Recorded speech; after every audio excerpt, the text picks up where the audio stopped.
जय श्री कृष्ण। सूरज भगवान की कहानी, रविवार व्रत कथा। एक समय की बात है, एक गांव में एक ब्राह्मण रहता था। वह नित्य स्नान आदि के उपरांत सूरज भगवान की पूजा तथा कहानी कहने का नियम पालन करता था। रोज कहानी कथा कहता और घर में ही रहता।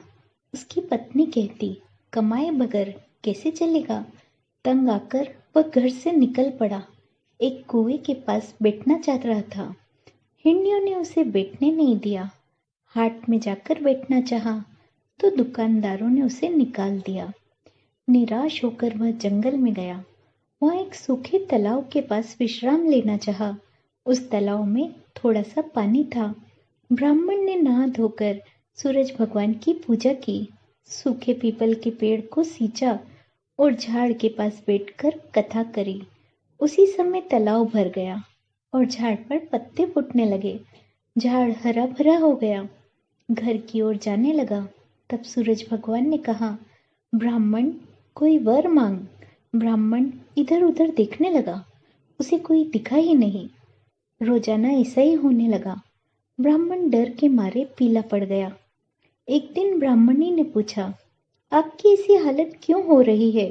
आप पीले क्यों पड़ रहे हैं? तब ब्राह्मण ने कहा, मुझसे कुछ मत पूछो। घर में तुम बैठने नहीं देती, बाहर बच्चे नहीं बैठने देते, कुएं पर हिरनियां नहीं बैठने देती। सुने जंगल में जाकर पूजा पाठ करता हूँ, कहानी कहता हूँ, जिससे तालाब भर जाता है, सूखा पीपल हरा भरा हो जाता है। किंतु घर की ओर निकलते समय रोज आवाज आती है, ब्राह्मण कोई वर मांग। पत्नी ने कहा, यदि कल ऐसी आवाज आए तो सब मांग लेना। ब्राह्मण ने पूछा, क्या मांगू? तब ब्राह्मणी ने कहा, कहना, अन्न दो, धन दो, लक्ष्मी दो, सोना दो, रूपा दो, सभी से घर भर दो, मोती भर के थाल दो, मोटी मोटी रोटी दो, पालने में झूलता हुआ बेटा दो, कुल का नाम मशहूर हो ऐसी बहू दो, हाथी घोड़ा लाव लश्कर सहित एक बड़ा महल दो, 25 बरस की सुंदर काया, 16 बरस की सुंदर पत्नी की काया, ऐसा सब मांग लो। ब्राह्मण ने ऐसा ही किया।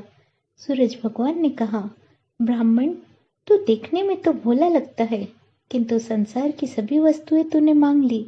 जा, तुझे सब मिलेगा। ब्राह्मण घर पहुंचा तो उसने देखा कि उसकी टूटी हुई झोपड़ी की जगह एक बड़ा महल हो गया और बूढ़ी पत्नी की जगह एक सुंदर ब्राह्मण कन्या खड़ी है।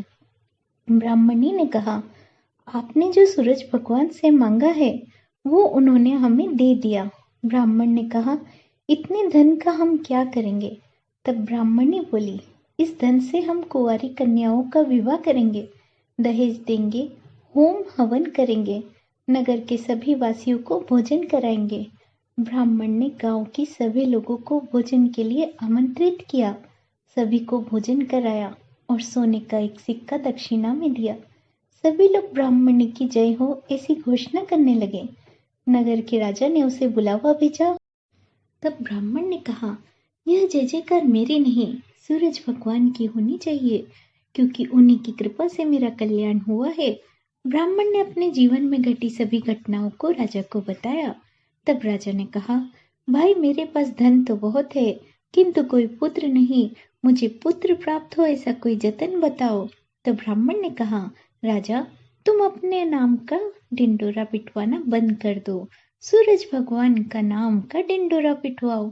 सभी लोग सूरज भगवान की जय जयकार करने लगे, जिसके प्रभाव से राजा के घर एक सुंदर पुत्र का जन्म हुआ।